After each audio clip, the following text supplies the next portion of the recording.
What if 2 minutes of prayer could transform your entire day? Walk with Him gives you 60 powerful prayers for strength when you need it most. Available on Etsy for direct download and on Amazon in Kindle and paperback versions. Links are in the description. Start your spiritual transformation today.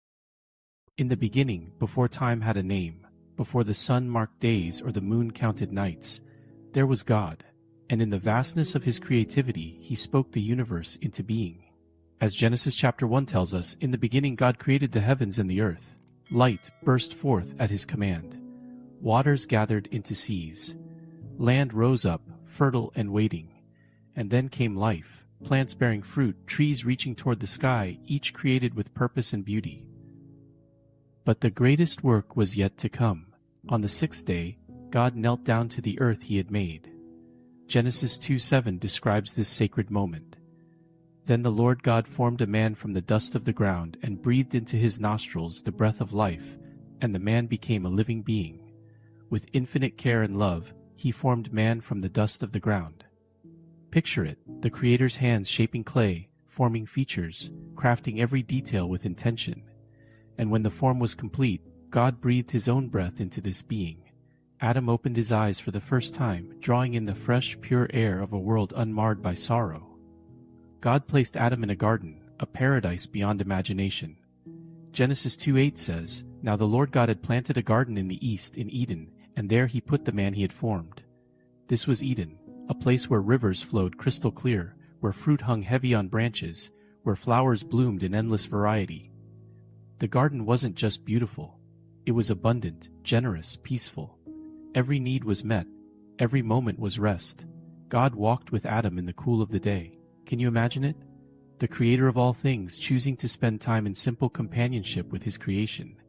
They talked as friends. God showed Adam the garden, explained the plants, the animals, the rhythms of this new world. Then God gave Adam his first task, to name the animals. One by one they came before him, the lion with its golden mane, the gentle deer with careful steps, birds of every color soaring and landing, fish that sparkled in the streams, the elephant, the butterfly, the dove. Adam studied each one, discerning its nature, its character, and gave it a name that fit.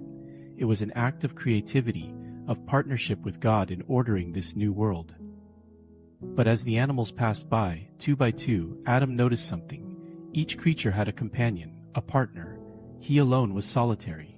God saw this too. Genesis 2:18 records His loving observation. The Lord God said, "It is not good for the man to be alone. I will make a helper suitable for him." So God caused a deep sleep to fall upon Adam. It was the first sleep, peaceful and profound.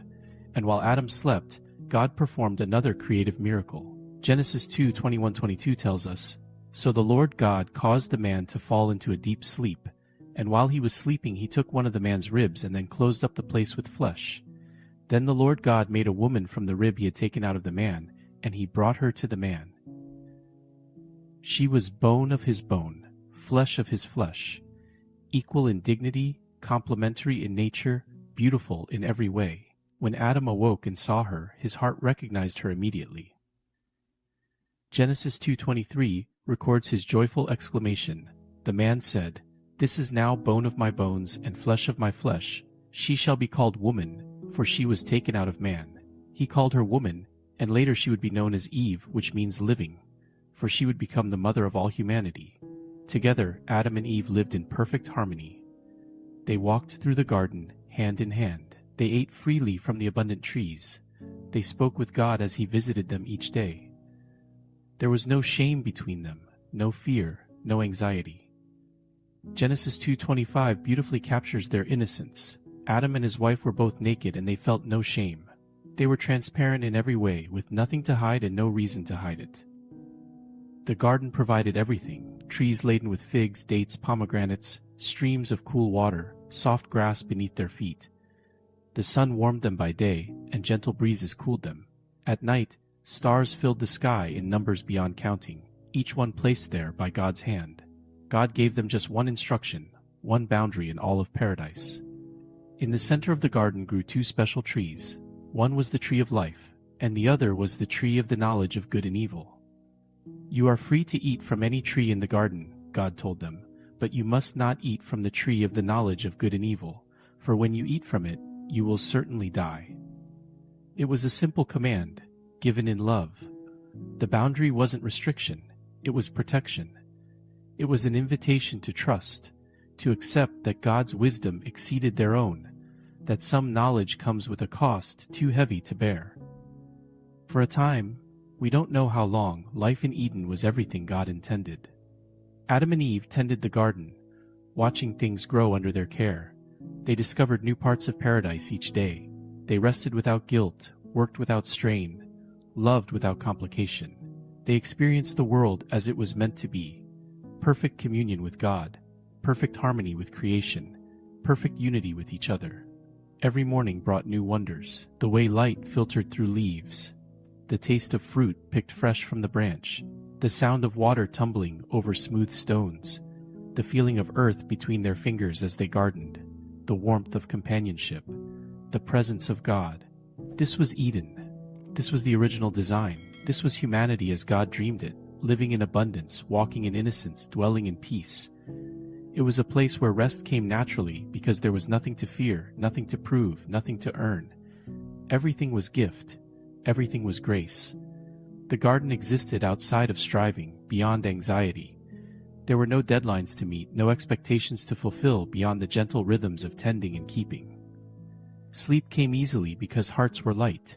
Waking was joy because each day was new. Time moved differently there, not rushed, not heavy, but flowing like the rivers that watered the garden. God's presence filled everything.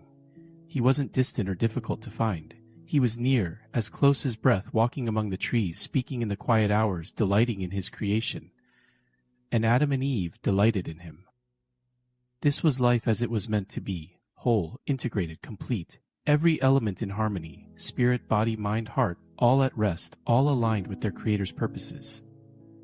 Imagine that garden for a moment. Imagine a place of perfect peace, where every need is met before it's even felt, where beauty surrounds you on every side, where you are known completely and loved completely, where God Himself walks beside you and calls you His own. That garden in many ways represents what God has always wanted for humanity, a place of belonging, of rest, of intimate fellowship with Him. Though Eden was lost for a time, the story doesn't end there.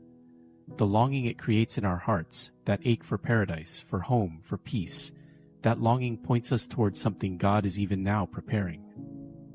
Let the Garden of Eden remind you that you were made for peace, created for rest, designed for communion with a God who loves you. Let that truth settle over you like the gentle breezes that once moved through paradise. The God who created Eden, who walked with the first humans in the cool of the day, is the same God who watches over you. You are held, you are known, you are loved.